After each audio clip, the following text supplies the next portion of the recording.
Hello, I'm Dr. Jeanette Raymond, psychologist, psychotherapist, relationship expert, and author of Now You Want Me, Now You Don't. Today I'm going to talk to you about depression that seems to come out of nowhere. When everything else in your life is going well, your job, family, relationship, everything seems to be going well.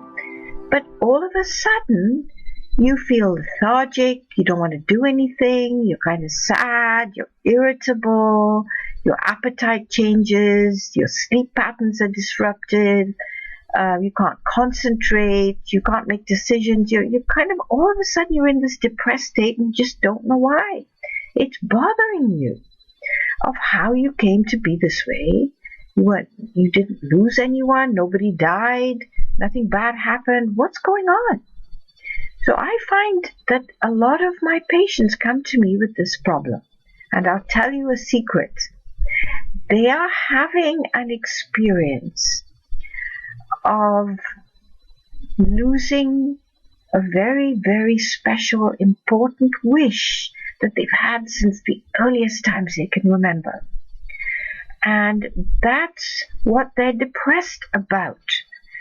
All of a sudden, they're realizing through everyday life that this wish they've been hoping and working hard to fulfill, they're suddenly realizing it's impossible, it can't happen, and they have to kind of give it up, and they don't want to.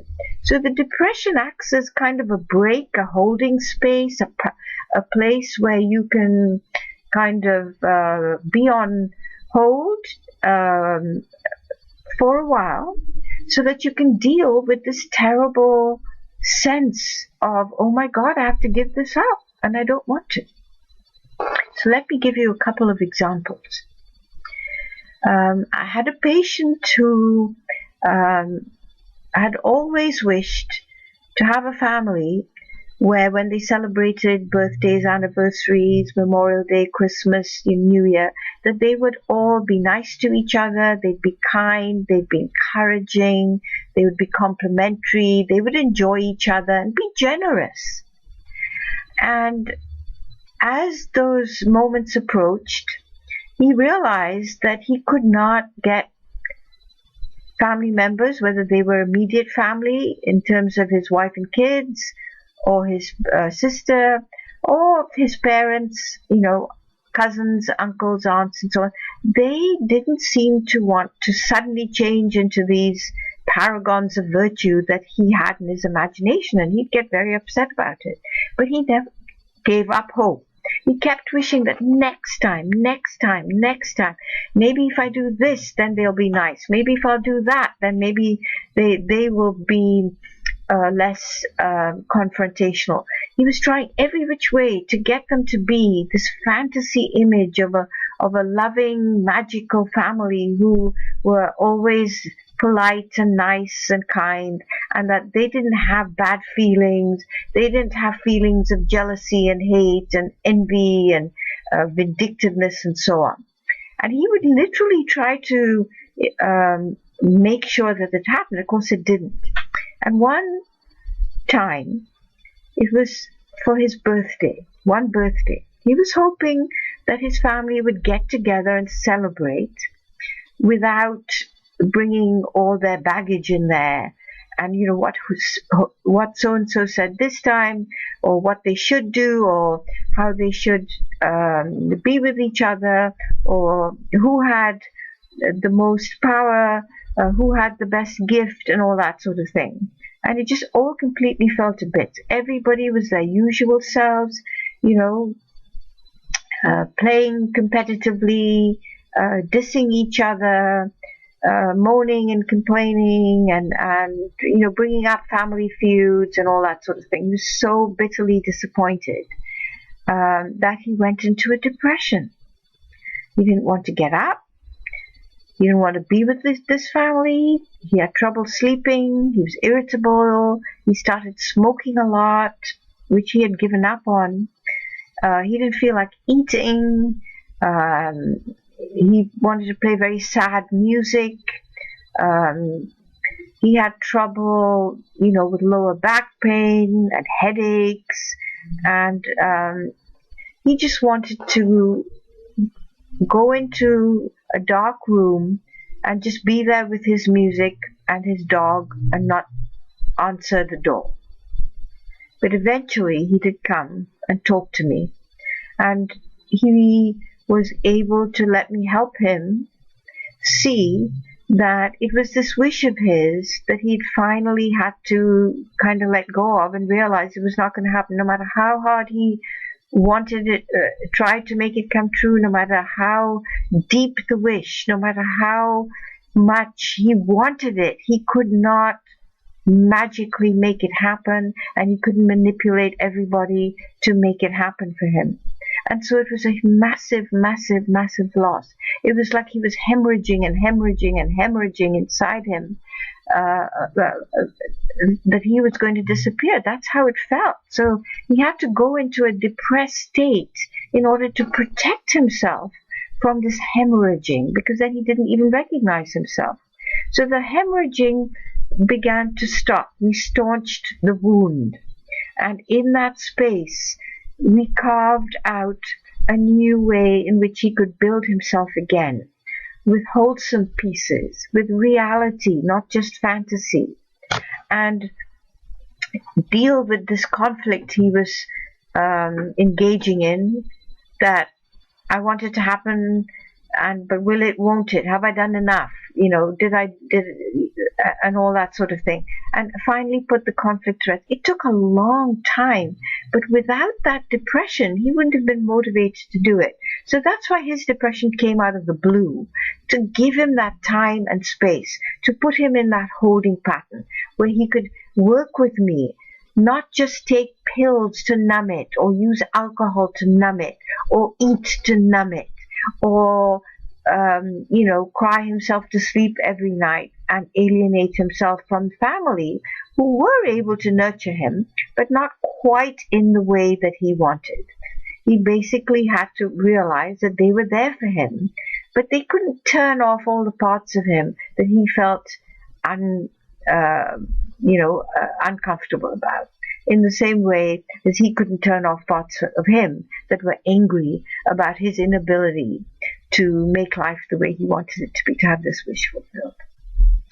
So now I'm going to tell you about a second case of a woman in her late 40s who was an entrepreneur, and she was bringing up her kids on her own. She was divorced, but she'd held on to this wish all her life, that her parents would one day see how much she'd suffered when they had neglected her, and come and rescue her and take care of her, so that she didn't have to take care of herself, that she didn't have to work, she didn't have to support 2 children, she didn't have to pay rent, she didn't have to worry about insurance, she didn't have to worry about car payments, that she could have vacations and not worry about anything. She wanted them to, and every time she was in a little bit of a jam, she would fantasize that her parents would take the next plane out, say, "Oh my God, we're so sorry, we didn't know you were feeling like this, we had no idea you were in this position, we'll take care of you, hand over the kids, hand over the apartment, we'll take care of everything, and you don't have to worry, and we're so sorry that we didn't know." But what they did in reality was they might send her a little, $50 here and there, or they might, say, "Well, sorry, little platitudes, or we'll pray for you, or go to church, read the Bible," and all those sorts of things. They will help you get through this. And of course, that totally destroyed her fantasy and her wish.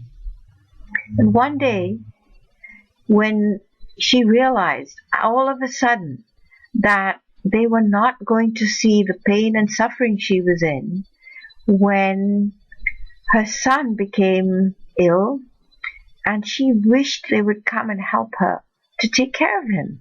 He was very ill. He was in hospital, and he needed surgery, and they just said, "Oh, we'll pray for you," and were sending her prayers through the phone and the email and text, and getting all their friends to do it, but they wouldn't actually come and take that pressure off her to make her feel less alone, because she wanted to be that child that they were taking care of in the same way that she was being the parent to her child. And it became very plain to her that no matter how much she wished it, it was not going to happen. They weren't going to turn into the magical, caring parents they were. The only thing they were going to do is offer prayers.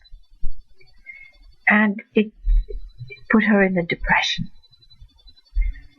And she had to go offline, off track, and with me, holding her hand, helping her deal with the pain and the suffering, helping her put the scab on the wound, dealing with the sense of having to give up that wish, of finally putting it in its coffin, even though she wasn't ready to bury it during that time, of taking notice of how her own friends and her therapist, me, we were the ones who were doing what it is she wanted.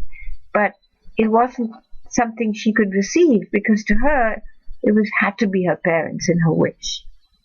And really the depression was a gift to her, because in that space, while she was suffering, while she was, using food as a comfort and getting fat and fatter and fatter and hating herself and feeling terrible about herself, we worked through that with her. And the more she allowed in my support and her friends, her weight fell and fell until she felt good about herself, until she found that part of her that could take charge and give up that wish and put it in its box and bury it, finally. But she had to do it away from regular life.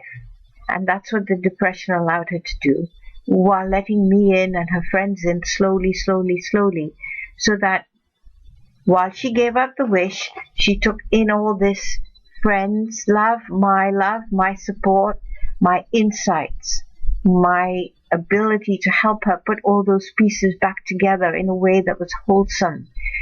That could take the place of the wish. And it was a constant source of nurturing. It wasn't an empty wish anymore. That's what the depression allowed her to come to terms with. And then she was able to move on with her life. I hope that those two examples inspire you, and that you will tell me about your experiences.